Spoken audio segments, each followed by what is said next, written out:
all about parents supporting their children. Okay. Because maybe financial talk is a taboo among families. Out of love, the children should be able to support their parents Rhoda, if I they don't have the remember having any conversation with my children. Uy, alagaan niyo ako pagtanda ko. Hindi po may padala gastusin niyo na lang. Siyempre, it all boils down to economics, di ba? Kung ano yung economic situation din ng bansa. Siyempre, first world kayo, third world kami dito. Diba? Tapos siguro, there should always be like a savings for them. Para if something happens to the parents, may hospital ka agad. Kasi yung ibang OA magpadala Sobrang OA. Naawa ko sa mga panganay. It's always the panganay who's taking all the burden. Magtulungan kayong umangat, no? Hindi yung kailangan matanggal naman yung ng parasite culture naman, no?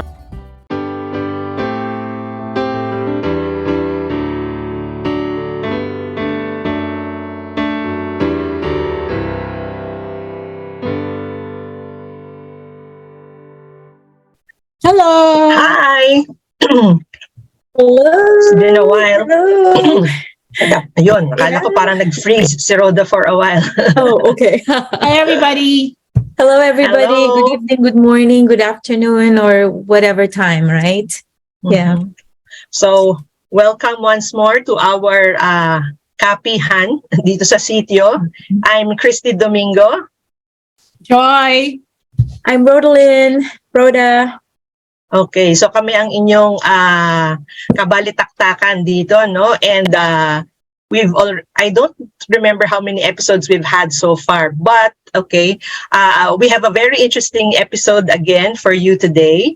And this is something that I think many Filipinos can relate to, no? So yung topic is all about parents supporting their children. Okay, so let's start off with this question. Okay, are you supporting your parents? Siguro dun muna tayo mag-ano. Okay, who would like to start? Who would like to answer that question first? Rhoda, mauna ka na. Oh, okay. Well, am I supporting my parents? I think it's a little bit of a long answer, right? So it's not just a yes and a no. I come from a pastor's family, so my parents really lived out a very simple life. They lived out their faith, it's just living simply, right? And they really did not desire anything that they could not afford, and I think, I'm starting kind of giving a little bit of a background, and then I'll talk a little bit about, do I support them? I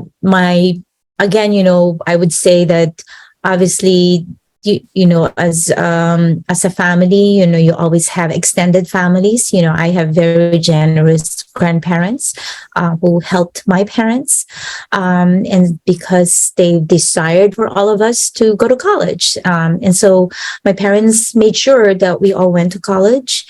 But I never heard them say, "Someday you will take care of me." So it was never a conversation in our family. Again, I can only speak for myself, not for my siblings. I'm child number 4. So meaning I'm not the oldest, I'm not the youngest. I'm kind of child number 4 out of how many, Rhoda? Out of 5. So tayo. Yeah, so hindi ako bunso, hindi rin ako panganay. So that's, I think, probably would make a difference, right? I'm a middle child. And so then, I'll say that, my parents were very self-sufficient. My dad worked as a pastor, he was a high school teacher too before. And then he taught in the seminary for many, many years. And so, I would say that my dad has a retirement fund and Social Security and, all those things that come with having employment, right? And then my mom inherited lands from my grandparents. and that's where they actually build their home to retire on. And again, I know that my sister and her husband, help them a lot in a number of ways, just because they have a lot more resources than I do, or my other siblings did, or we do. But again, I would say that my sister understands that, she has more resources than we do. So there is no comparison, there is no sibling rivalry, those kinds of things. So I would say, do I support my parents? Did I support them before? I would probably not say as a support, because I would send, for example, birthday presents, for special occasions. So if they have events in the church and they're fundraising, I would help out in such a way. And then when they retired, we decided that we want to make sure that they have a consistent helper as they are, as they age. We wanted them to have a helper, and so my siblings and I helped pay for a helper, and the rest of the expenses, my parents paid for their daily expenses for their food and other things. Again, I think part of why we did that is that it's that to diminish a little bit of I would say the guilt, because we're not there, but we want to make sure that there's one person there who's sort of who is, I would say, who is accountable to us, and that's the reason why we pay that person directly, just because we want that person to be accountable to us. We want to make sure that that person knows that, we care about my parents. And so I think that's the extent of my support to my, to my parents. Again, like what I said at the beginning, did I ever hear them say, someday you will be supporting me? Never. That was never a conversation in my family. Even with my siblings, we never talk about, that we will take care of my parents. I mean, obviously, we take care of them in different ways.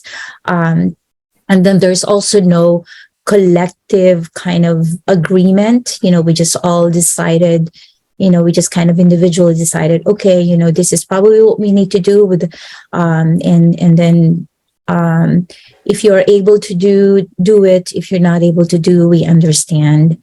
But that's how we support them and care for them. Do they expect more? If they did, they never told us. And I think that was probably something, maybe that's also very Filipino. We don't really talk about these kinds of things. We don't prepare for these kinds of things. It just kind of happened. And when the time came that, my parents were older, then we sort of kind of, okay, this is what we need to do. But that doesn't mean that I didn't send stuff, I mean, I never send balikbayan box, right? So that's already talked about this before. But I know that I've showed them the love and support that I can within the means that I am able to. I never gave anything beyond my means to anyone, including my parents. So that's me. What about you, Joy? Canadian, Filipino? Medyo liberal kasi ang parents ko eh. Pero both my parents were breadwinners of their families. And nakita ko yung hirap nila na kahit nag-asawa na sila, nagkaanak na sila, they still had to support their parents. So at a very young age, they told me already na the buck stops here. We will not, tinabi nila sa, I think I was only 5 years old or 6 years old. Araw-araw nila sinasabi na, we're not expecting anything from you. We are your parents. We're gonna take care of you. Mm-hmm. And because I saw it, nung bata pa ako, I saw how they have supported their family and extended families financially. So, ayaw nilang mangyari yun sa akin. Ayaw nila. So, they told me nga na, I'm not gonna do it. And they they never broke that promise. When my father passed away, he was in his peak of his career. So never kong naranasan yung bibigyan ko siya ng maski 5. And my mom, who naging widow siya when she was in her 50s, so she's in her 70s now, very independent. She lives in her own apartment and she has her own pension. I don't meddle with her pension. She lives her own life. She has her own schedule. Bibisita lang ako sa kanya or binibisita niya ako. You know, these things na na hindi naman ibig sabihin na hindi ako nagbibigay sa kanya. Of course, there are ways to express your love to your parents, right? Not in yung iniisip natin the Filipino way na magbigay ka ng pera. No. You know, there are things na like you visit your family, your parent, your mom. O binibisita ko yung mommy ko, special occasions, kahit hindi special occasions, masurpresa ko siya. You know, things that I would do for her. Ang hirap siyang regaluhan kasi wala naman siyang kailangan. You know, when you're in your 70s, magagalit pa yan pag bibilang mo ng makeup or dahil parang na yun waste of money na sa kanya niya.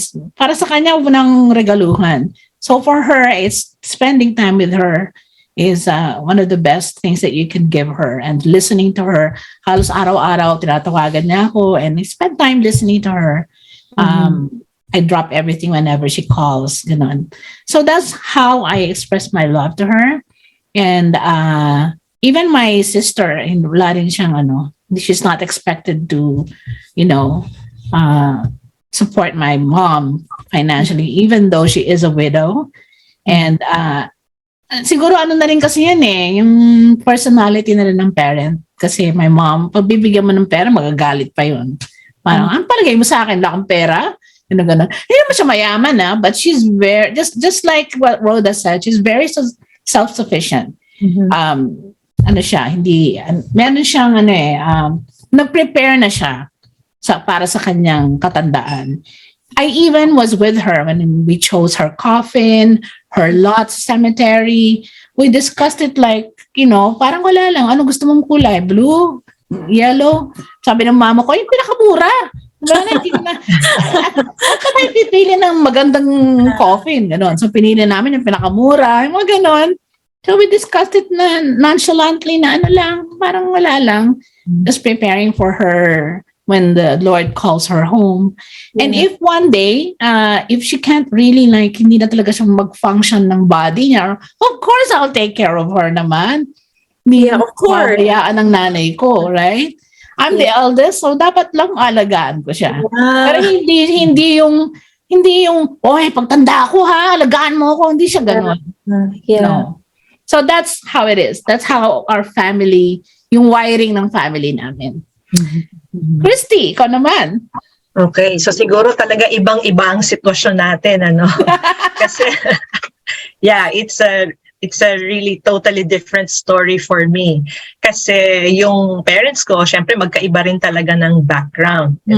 So, my father was, I would say, privileged. He grew up in Ateneo from prep to college. Pero actually, he was orphaned at around 5 years old. Totally orphaned na siya.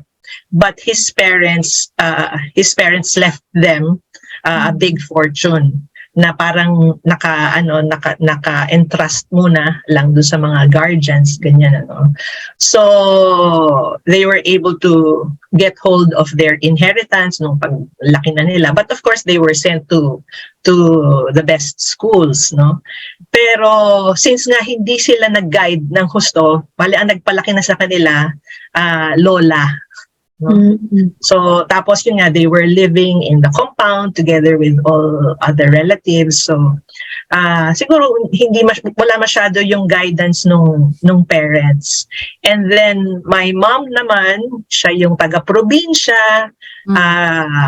Hindi naman sila mahirap, hindi rin sila mayaman, pero she pined for the good life. So yun, kaya pinadala sa Manila para dito mag-aral. So kaya ganun sila nagkita ng parents ko. But ng father ko pala, I mean. Pero yun na nga, yung mother ko is much older than my dad. Mm. 11 years older. Oh, wow. Yeah. Pero nung nagkita sila, akala nila magkaedad sila. Ganun yung feeling. Kasi my mom was posturyosa, alam mo yun, yung maayos, ganyan. And my dad at that time, sabi niya, medyo mas mature looking siya for his His age. age. Mm-hmm. Oo. So parang ganun. So kahit ganun yung age gap nila, yun, they fell in love, they got married. Pero since nga ganun yung and my father, so ang mother ko nang matend ng graduation ng daddy ko. Pero remember, my dad had no parents anymore at that time, di ba?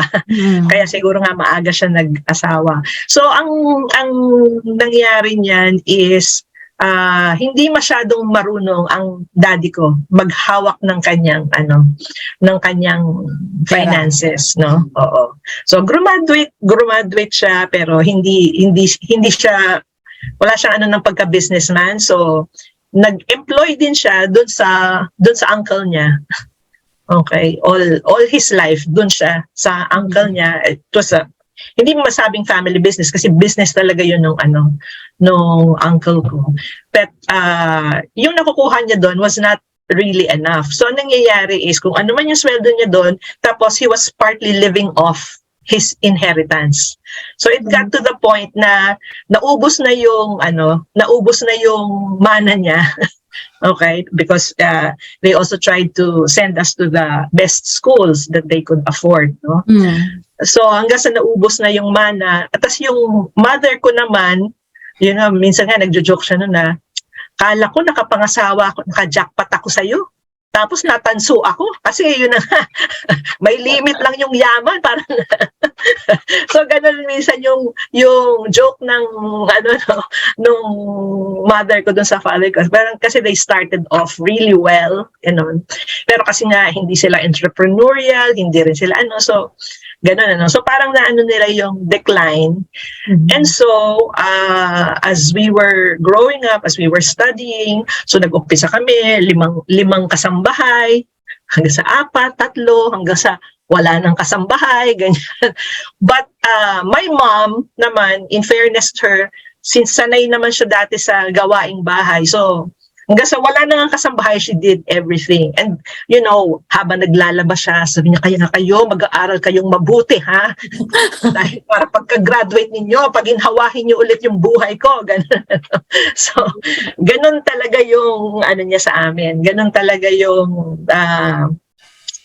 upbringing niya sa amin. At kami naman, nakikita namin siya talaga kung gaano siya kasipag, gaano siya napapagod. So, nandun talaga yung namin na, kailangan makabawi talaga tayo, ganon. So, ganon naman yung naging mindset namin. So, nakatapos kami lahat, we all graduated, and nung una, kaming 3 middle children, kasi I'm 4th out of 5th, no? So, yung 2nd, 3rd, 4th, ang first jobs namin, nagtuturo. So, yun ko, ano ba yan? Iba-ibang mga kurso kasi civil engineering, ganyan. Business ad. Tapos turo na ba yan? Kaya dyan. Ganun yung nung mother ko, no? So, anyway, eventually, yung brother ko na yon naging provincial planning officer. Yung isa, piloto, tapos ako, I was already with the US Embassy, no? So, but anyway, yun yung starting jobs namin. But always, nandun yung paalala niya na, mag-aral kayo mabuti, pagbutihin niyo para mapaginhawa niyo ulit yung buhay namin. So, pero sa akin talaga, bukal na bukal sa loob ko talaga yun So, talagang right after graduation, nandun talaga yung na talagang kailangan talagang mag-support, So we already had our own responsibilities, like who's going to pay for this, for the utilities, for the rental, ganon. So naka na talaga yon. And but of course, yung wala masyadong ibibigay, okay? Then Wala. So ang burden talaga kung sino yung meron, kung sino yung mas may kaya, pagbigay ng mas malaki. So that's how it was. There was never really any pressure na, oy, ikaw mag-ano ka naman, ikaw puro ka na, hindi ka naman nagbibigay, ganun ano. So ganun yung naging orientation sa amin. And I think it worked well for me na at hanggang ngayon, hanggang sa namatay yung mother ko, so it's just my dad now, pero we continue to support them. So kahit ako semi-retired na, andun pa rin, patuloy pa rin na nagsusupport. So we have a fixed monthly support. Pero on top of that, syempre when we visit, then we bring food, gifts, ganun.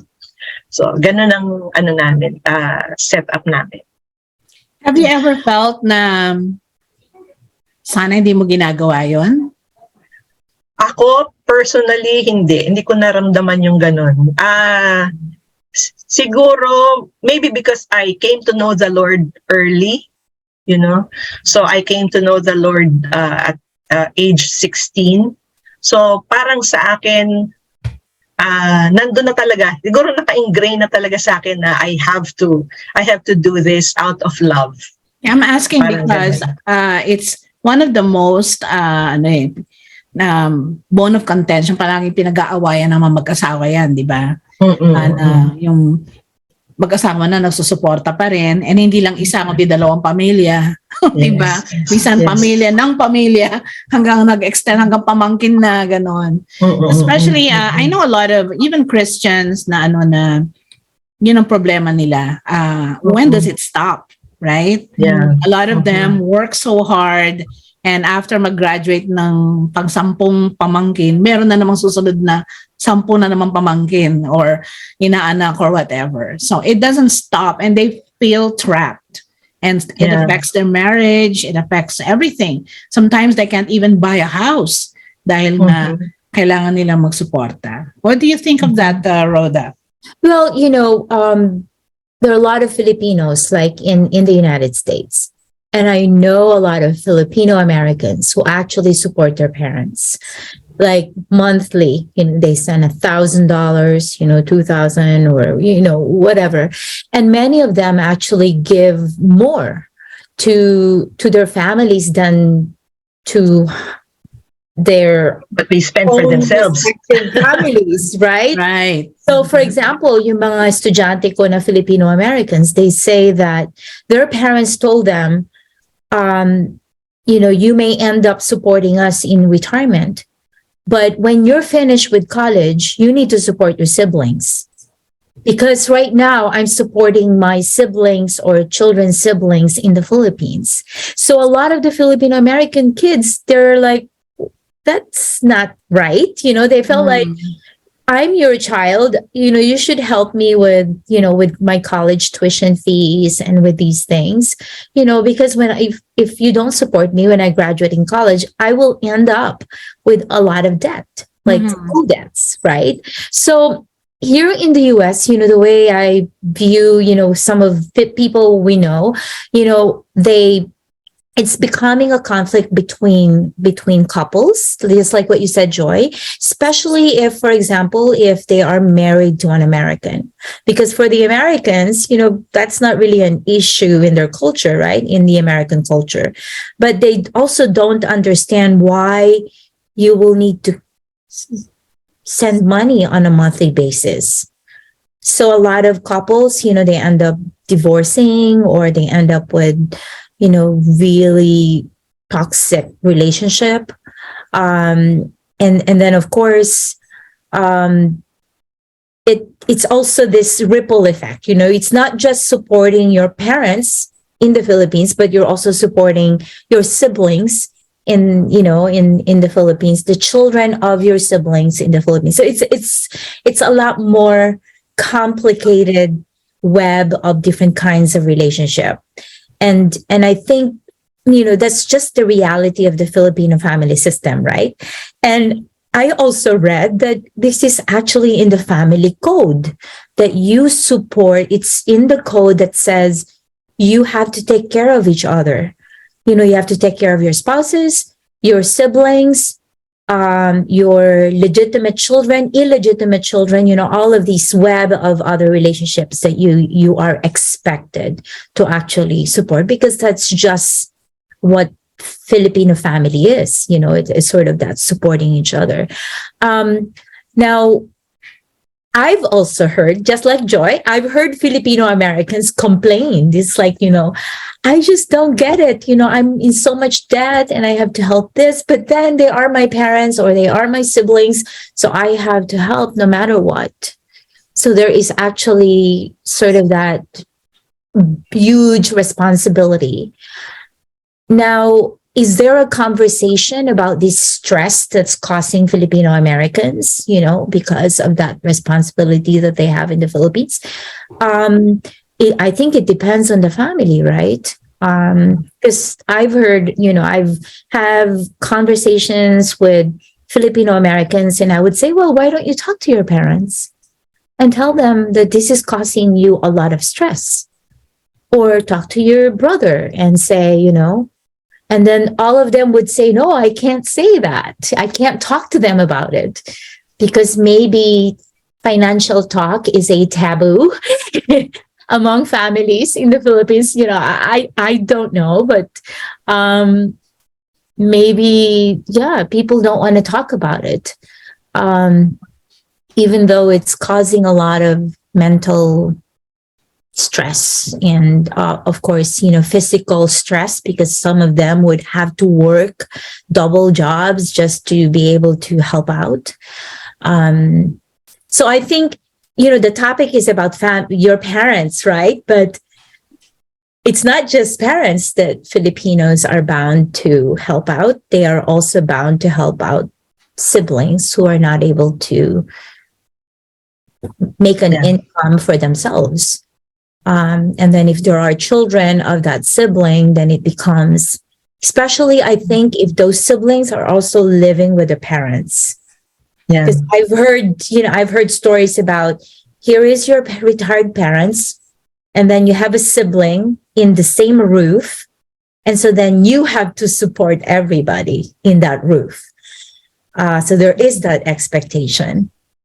So, it's very challenging, but this money talk is a hard thing to do, I think, within Filipino families. And maybe that's why there is a lot of conflict about things like this. And then, of course, there's a conflict with lands, if parent would have a land, so then, everybody, I know, for example, of a family who would say, well, why don't we sell all our parents' land and use that money to support them?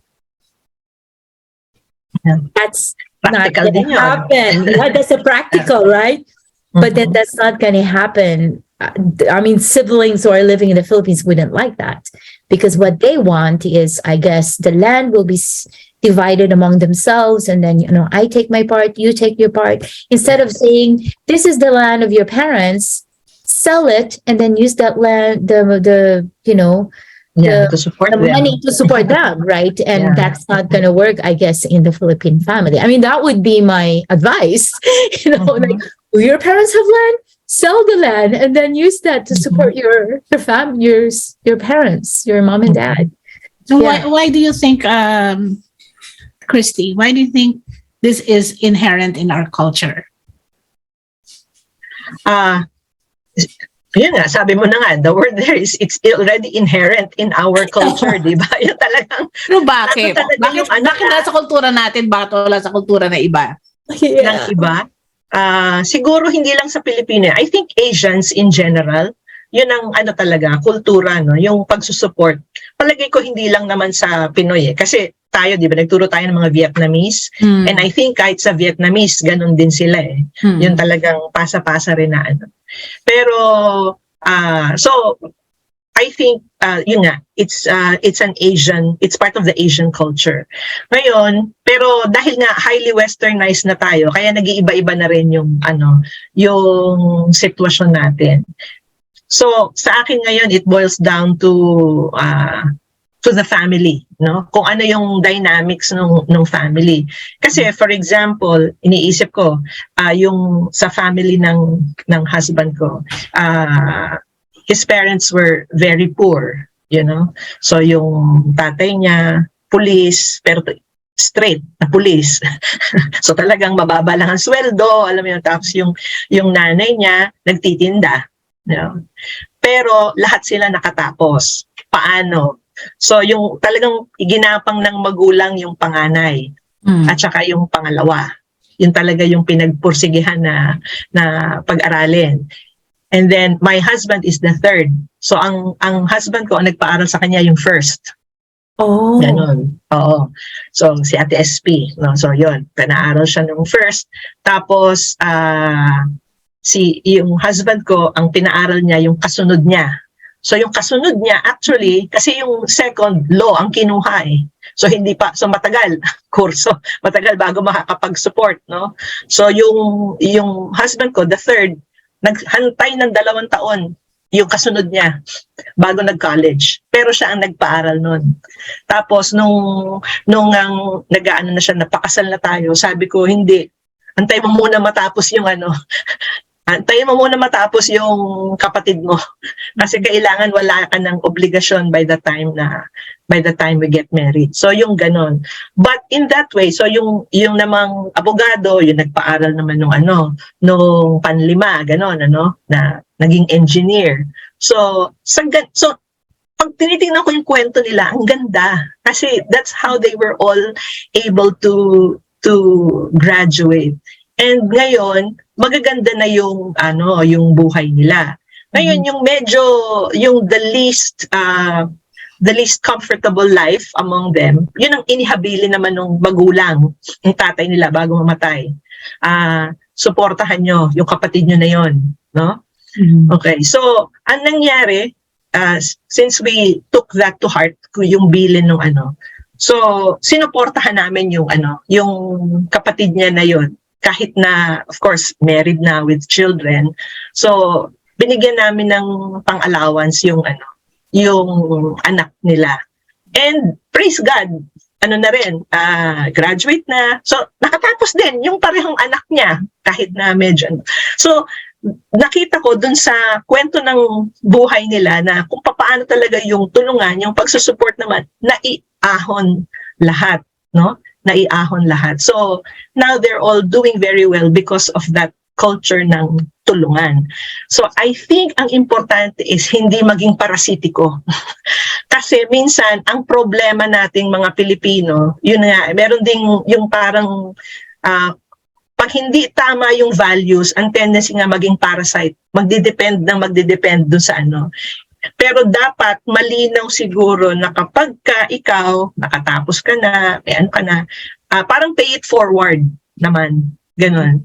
So dapat siguro yun talaga yung maituro, yung pay it forward. So so when I think about their life, and how they're all doing now, nakakatuwa yung kanilang So, pero of course hindi ganon for all And ako naman on my side, yun, nag-support din kami ng mga pamangkin ko hanggang sa graduate din. So, okay naman sila, but hopefully they will do better. So, ang tanong ngayon dun sa is, do you expect your children to take care of you? 'Di ba? Yung ganong So, this is something that I really discussed with my children openly. Kaya sinasabi niya na, bakit nahihirapan sila? I think the key here is open communication. No? Dapat talaga mapag-uusapan nyo itong mga ganitong bagay. So, my son studied in Ateneo. Tapos sabi niya, ang turo sa kanila daw doon is, okay, ang obligasyon ng parents ay sa anak. Okay? Pero ang anak walang obligasyon sa magulang. Dahil ang magiging obligasyon ng anak doon sa magiging anak nila. So ang tanong ko naman, paano pag hindi nagkaanak yung anak? So wala na siyang responsibilidad. If he remained single, so wala siyang responsibilidad. 'Di ba? So actually, hindi dapat ganun ang ano. Sa akin, ang ano is, it depends on the need, you know? So halimbawa, yung magulang may kaya, hindi talaga siya kailangan suportahan ng anak, then the children don't really need to support the parents, 'di ba? But should the time come that the parents need the financial support of the children, then out of love, the children should be able to support their parents if they have the capability. So I think yun ang ano talaga doon is kung yung based on need, and yun nga, yung parang pagtanaw mo rin ng utang na loob. So siguro yun, Joy, in answer to your question, yung culture din kasi ng utang na loob. Di ba? Napaka-importante din sa ugaling Pinoy yung pagtanaw ng utang na loob. So parang ganun din. If you owe your parents a debt of gratitude, then part ng ano yun, you take good care of them. So sabi ko nga sa anak ko, okay, ako, hindi ko kayo obligahin na suportahan kami the way we supported our parents. Pero kayo na lang, nasa konsyensya nyo na lang. Kung halimbawa nakikita nyo magulang ninyo, 'di ba? Matanda na, tapos may kailangan, tapos hindi nyo bigyan. Oh, ngayon papasok na dito ngayon yung pagiging Kristiyano ninyo. 'Di ba? Hindi na to a matter of so values na, 'di ba? Yun yung ano ko dito. It will boil down to love. You know, how much do you love your parents? So ang ako is yung you teach them I try to show them, you know, kung ano yung what we did to our parents, to our relatives, ganyan. Tsaka sa akin kasi yun nga, when you help, siguro ang ano talaga dito is don't expect anything in return. Yun talaga ang ano nun, di ba? Huwag kang mag-expect. Tapos ang sarap-sarap ng pakiramdam pag nireregaluhan ka na nila. Alam mo yon, when they give back to you and they remember, you know, your generosity, tapos inaano ka nila. It's a really wonderful feeling when you get remembered. Pero yun na nga, para wala dapat no expectations. Sa akin yun ang no expectations. Pagka ikaw tumulong. Kaya siguro nagiging source of conflict. Pero ang isang ano talaga din is yung open communication. Kasi for example, before I married my husband, isa sa mga inano ko na sa kanya is as a Christian, syempre, we tithe. So dapat hindi natin pag-aawayan yan. No? Dapat malinaw sa atin yan that we tithe. Okay, so yan. And then yun nga, we support talaga. Yun na yung from the very beginning. So kami, hindi namin we never had a conflict on that regard. No? Malinaw sa amin. Support sa side niya, support sa side namin. So ang sabi ko, so ang key dito is we should have more than enough for ourselves. Kasi ang away naman sa pera, mag-uumpisa yan pag kulang. Diba? Kasi kung hindi naman kulang, walang problema dyan eh. So kailangan may sobra. May sobra, tapos you have the heart to give. You both have the heart to give. Yeah. I think yun ang ano doon. Yeah. That's my take. Okay. Yeah. Well, so, I think for Filipino Americans living in the United States, it's a lot easier, you know, if you are, you know, yung mga kasing edad natin or, you know, gonna be retiring in a decade, right? So it's a lot easier because, you know, you probably have invested in a retirement fund, you know, you contributed to Social Security, or you have a separate fund, or, you know, all of these things. It's probably easier. But for those living in the Philippines, right, wala naman, is if they didn't work, then they don't really have any kind of retirement, right? You know, for us in the United States, if we worked, you know, in our younger years, then we have some kind of a retirement fund, right? Do I have a conversation with my kids about them helping me out in the future? Actually, no, I don't think we have. I'm trying to think about the time, you know. No, we don't. Jonathan and I really do prepare for our retirement. And our kids know that. But just like you know, I like the idea of letting them know that what if in the future I may need their help, maybe not financially, but maybe their presence, kind of making decisions for myself. I hope that they are available, because my kids are very American. They already know they're not going to live in Illinois. They're going to go somewhere else. And then, my son lives so far away from us. And then my daughter is in grad school and already she's planning to go out west. I hope that they're not going to just leave us alone, right? I hope that I will get the same kind of, I would say, the gift of presence, being with me. I hope that there will come a time that when I'm not able to care for myself, that they will decide to move near me, or they will move me near them so that they can visit me. Or I don't think I would like to live with them, or, I don't think that they will like me to live with them,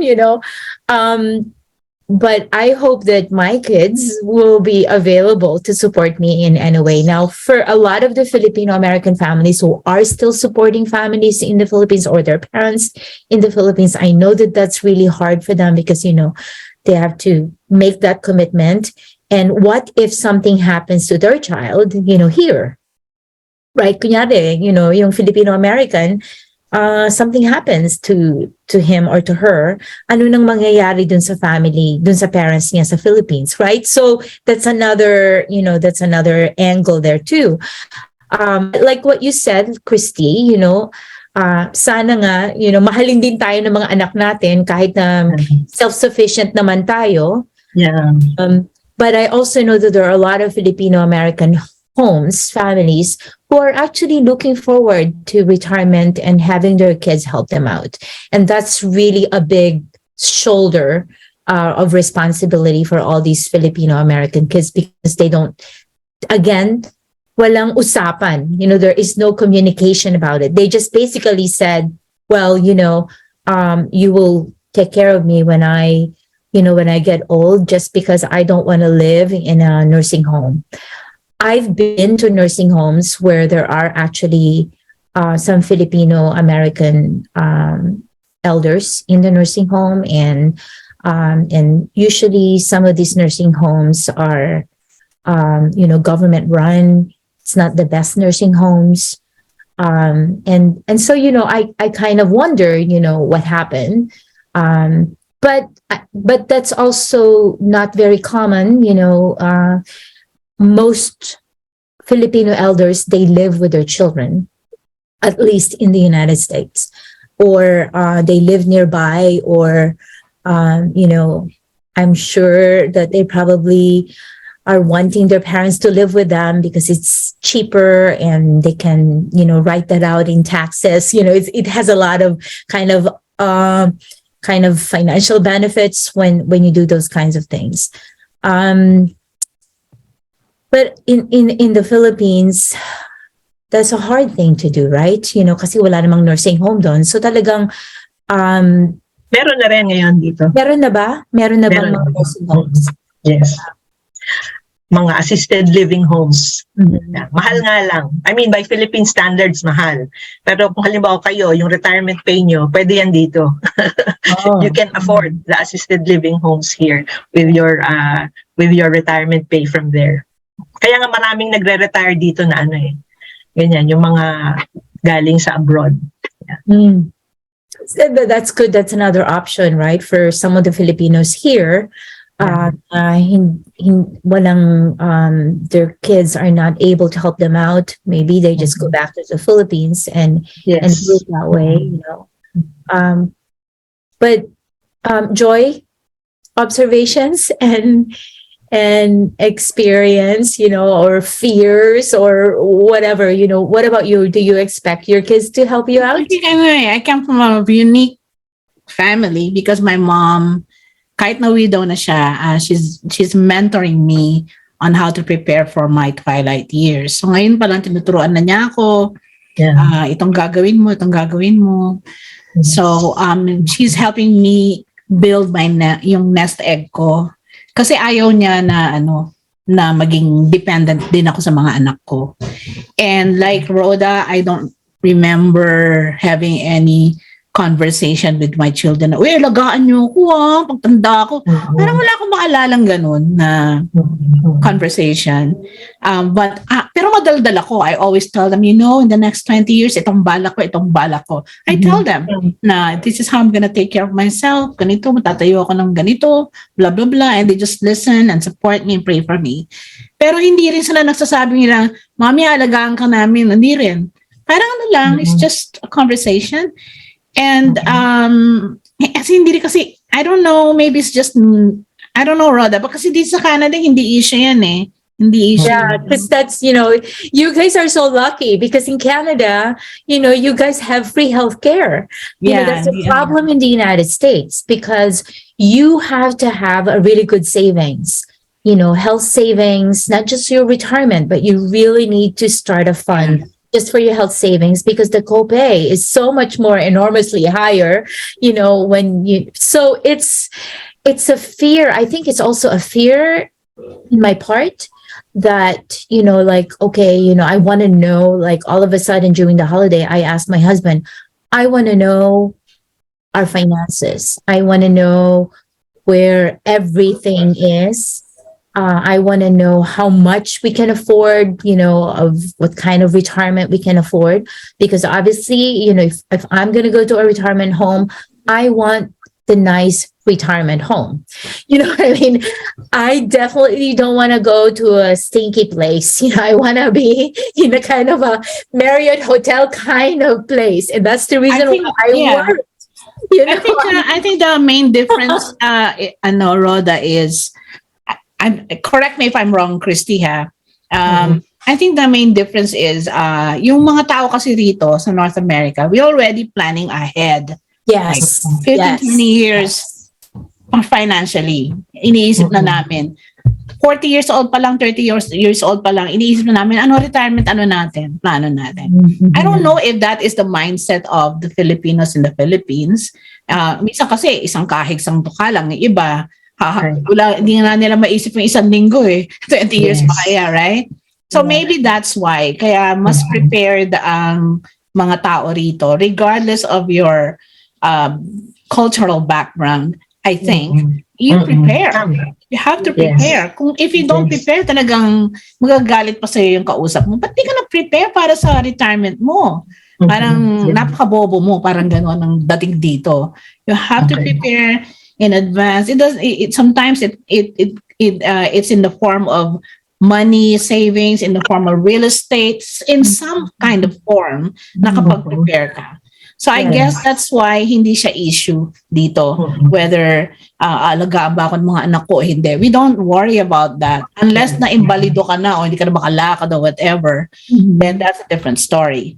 But for us who are working in North America, it's not an issue, right? But for many of our contemporaries, they are still supporting their families in the Philippines or their parents who are living in the Philippines. Or if they ask their parents to come here, usually their parents came and then their parents took care of the kids. Like I know people whose Lola and Lolo took care of their grandchildren.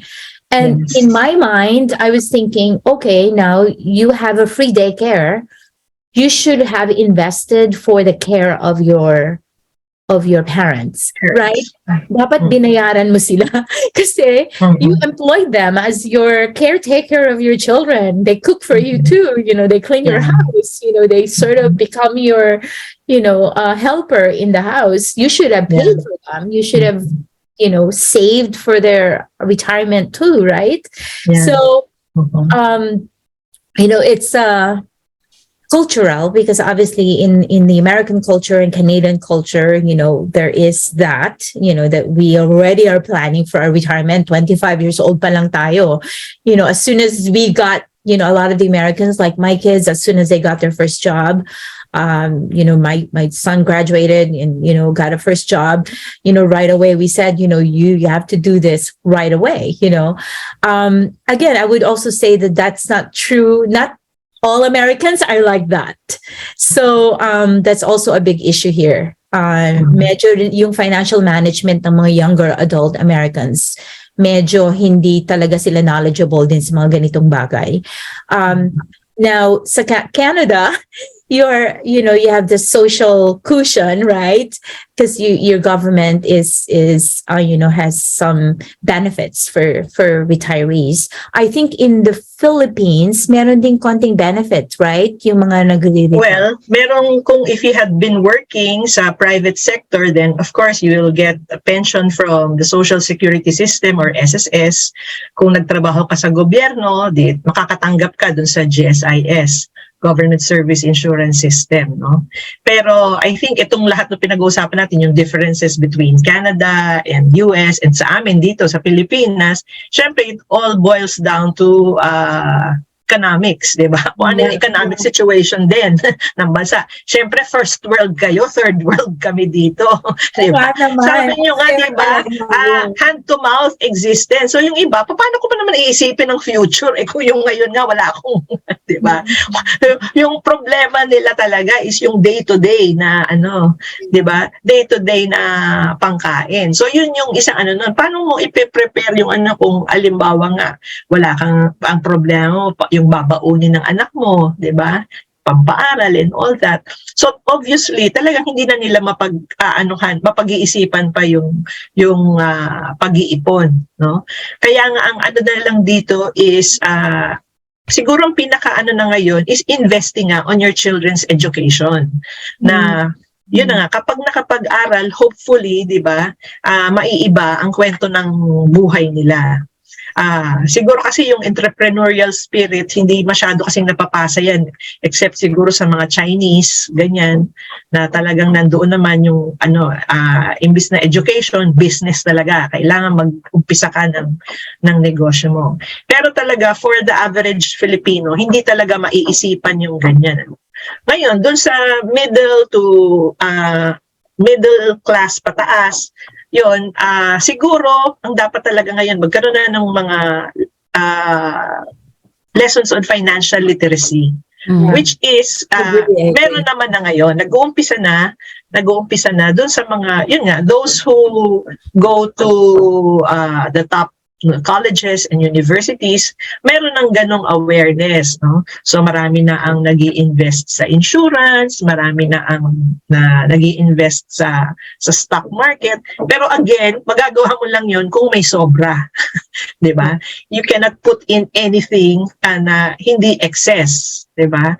So yun talaga yung So again, babalik na naman dun sa economics. So I think ang importante rin talaga dito is yung values formation. Pag mahirap kayo, so ang importante ngayon, kulang nga. So yung values formation talaga ngayon, dapat grounded na, okay, mahirap ka. So anong gagawin mo, di ba? Dapat magsisikap ka talaga. Okay? Magsikap ka talaga mabuti para talaga umangat ang buhay mo. At yun nga, pag umangat ang buhay mo, tumulo ka sa iba, pero wag kang mag-expect at ituro mo sa kanila to pay it forward para ngayon nga yung culture na magtulungan kayong umangat, no? Hindi yung kailangan matanggal naman yung ng parasite culture naman, no? Right. Kasi sa nakikita ko naman dun sa iba na may kaya, pagkaliwa minsan yung lumaking may kaya yung magulang, kahit nag-asawa na, may mga anak na, nakatira pa rin sila dun sa magulang nila, no? Tapos sinasakay dun sa magulang yung pag-aaral ng mga anak nila, gano'n, nakatira pa rin dun sa bahay para makatipid. So yung gano'n. So I think yun yung dapat mabago kasi mahirap yun eventually when the parents die, no? Pag hindi mo naman naturuan yung mga anak mo to be independent. So I think yun ang pinaka-importante. Whatever your situation is, ultimately it's ultimately how you teach your children. Yeah. Kaya nga napaka-importante nung communication.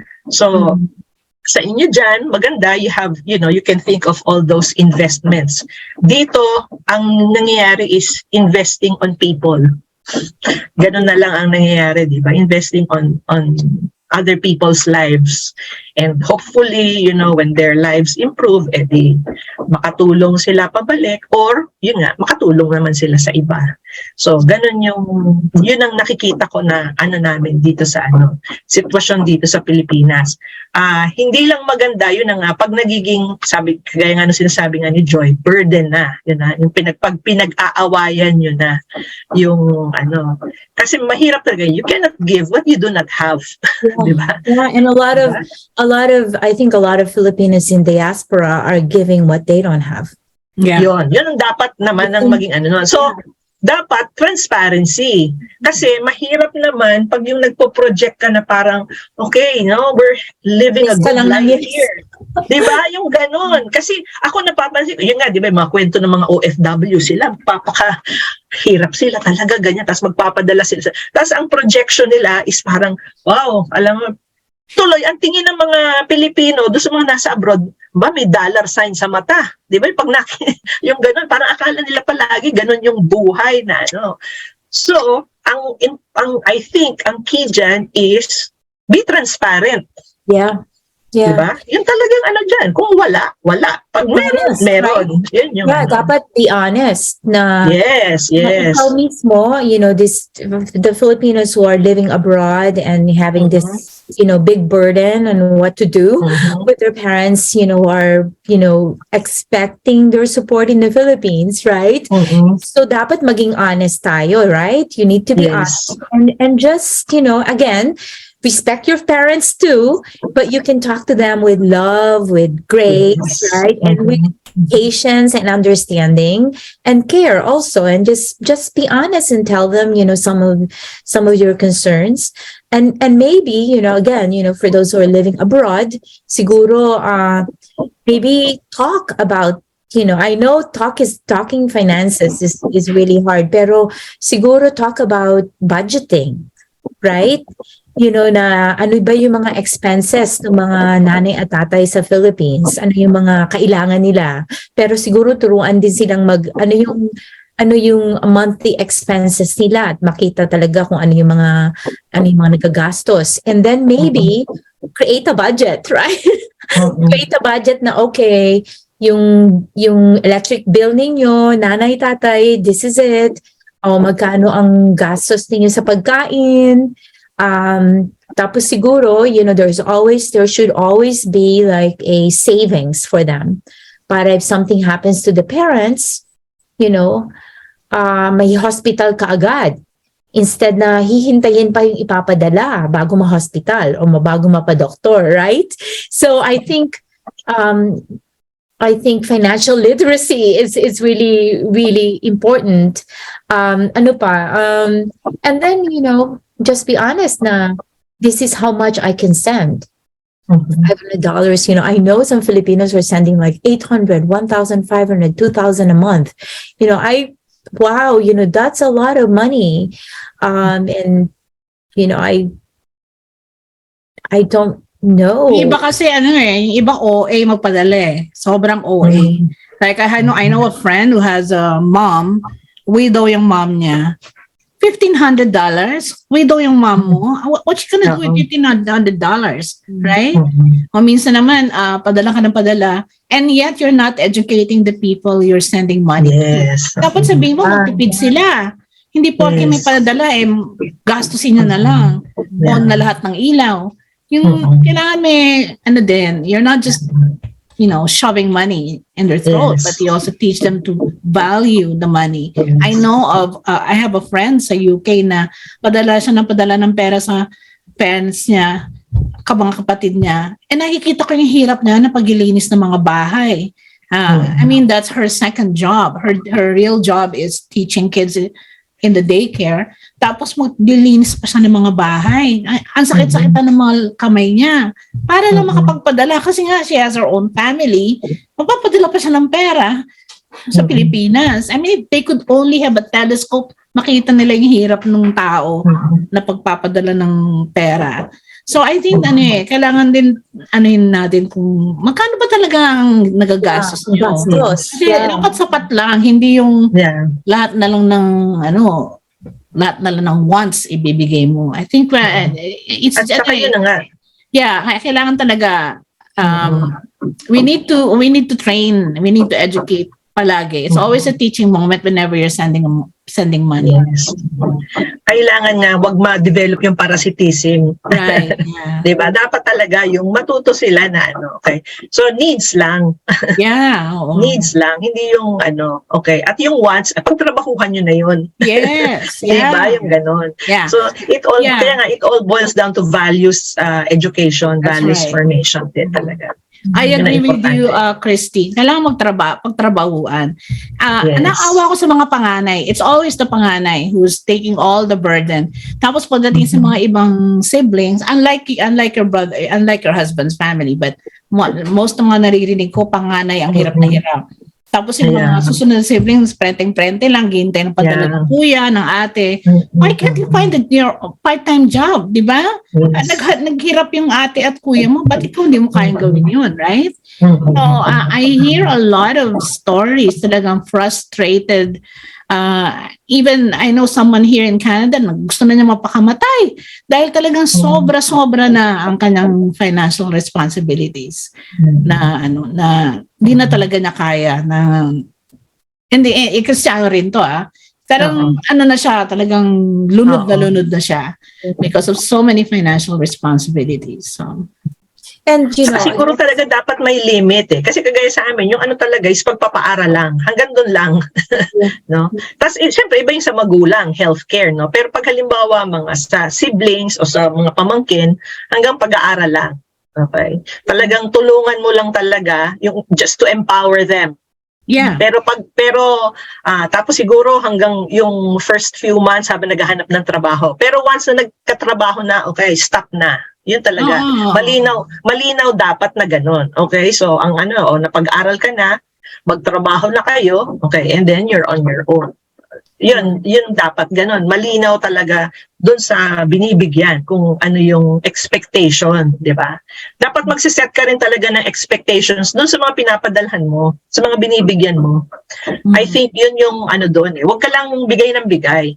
Mag-set ka rin ng expectations from them. You make them accountable. Make them accountable to what they're receiving from you. I have an uncle who helped so many people. Talagang ang dami-dami niyang pinag-aral and he never married. And yet he died destitute. Walang nag-alaga sa kanya, wala man lang nangumusta sa kanya. I mean, that's so sad. Yes, diba? that's so and sad. I know he's not the only one. I know maraming mga taong tulong ng tulong. Tapos by the time na tulungan nila, parang 10 lepers, di ba? Na inano ni Jesus. Wala na, kinalimutan na yung nagbigay. So that happened to my uncle and it's a really parang tragic story na yung generosity niya hindi binalikan ng mga tinulungan. And sorry if you're watching this, pinanonood ng mga tinulungan niya. So, this is for you. Well, this is a wake-up call for them. It's a wake-up call. Yeah. Yeah, and again, part of what breaks my heart too is couples. If there are Filipino families who, come from different background, different values, and then one Filipino, they she wants or he wants to give all the needs and wants of her or his family, and then you have one who just couldn't understand why this is happening, but at the same time also wanting to support the spouse. That's very complicated, right? And it breaks my heart. We know a couple who went through that, and and it ended up in a very bad situation, right? So I think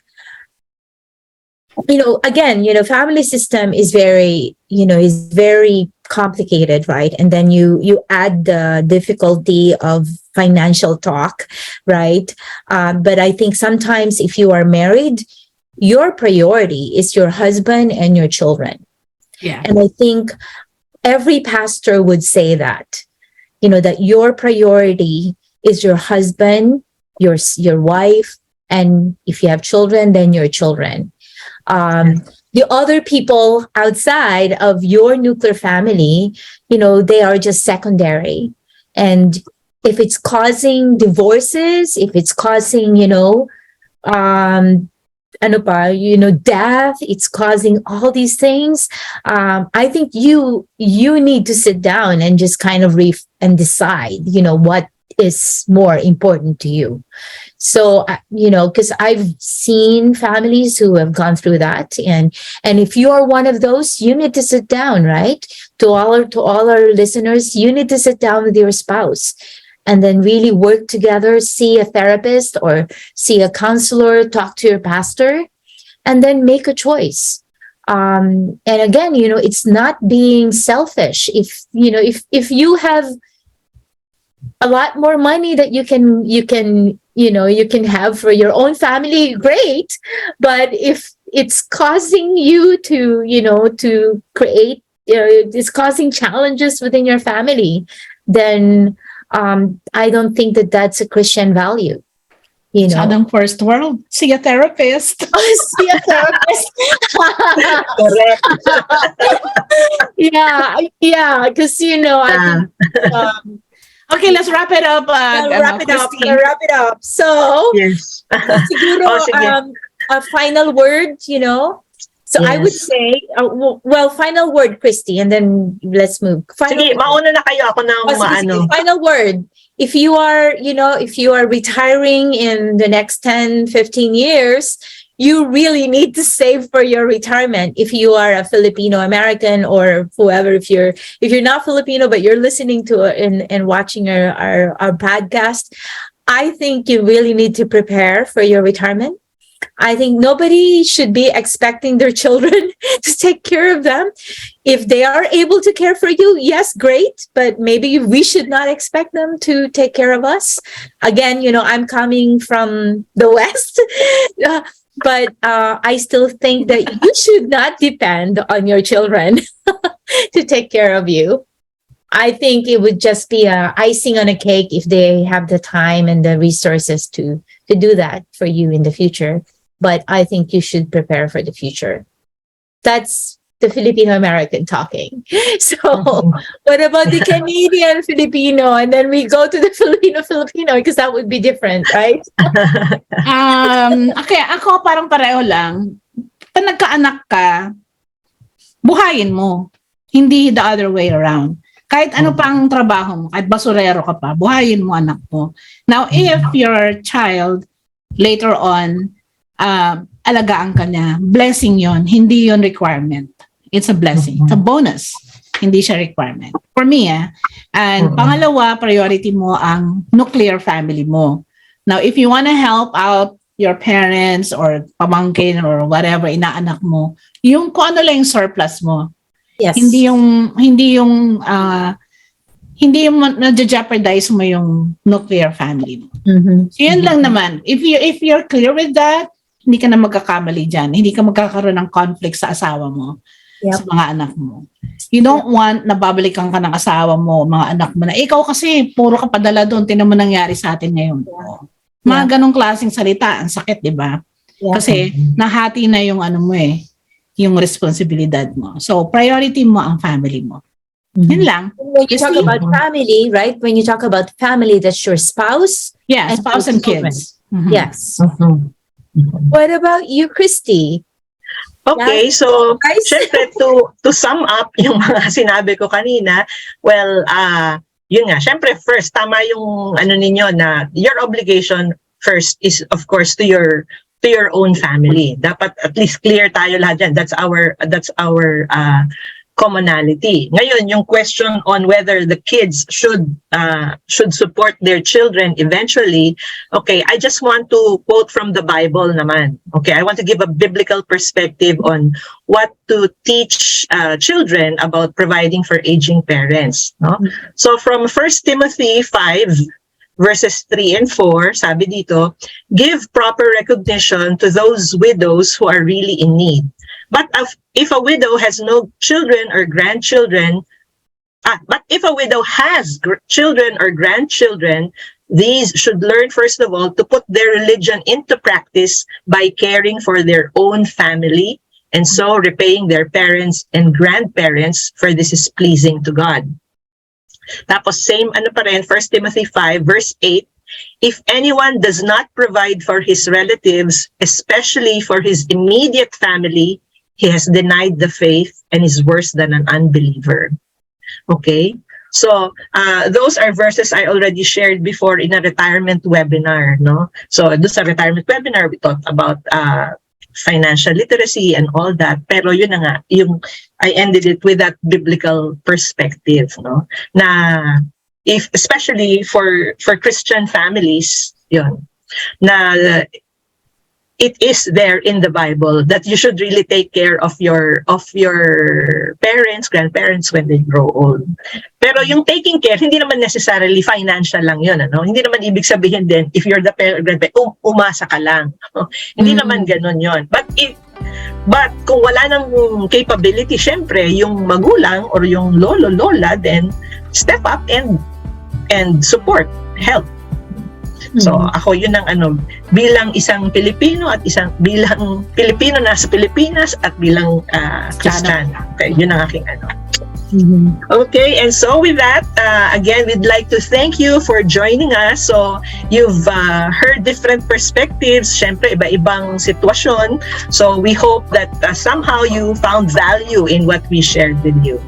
Okay, so we hope to see you again next time. Okay? Join us again. Bye. Bye. Bye!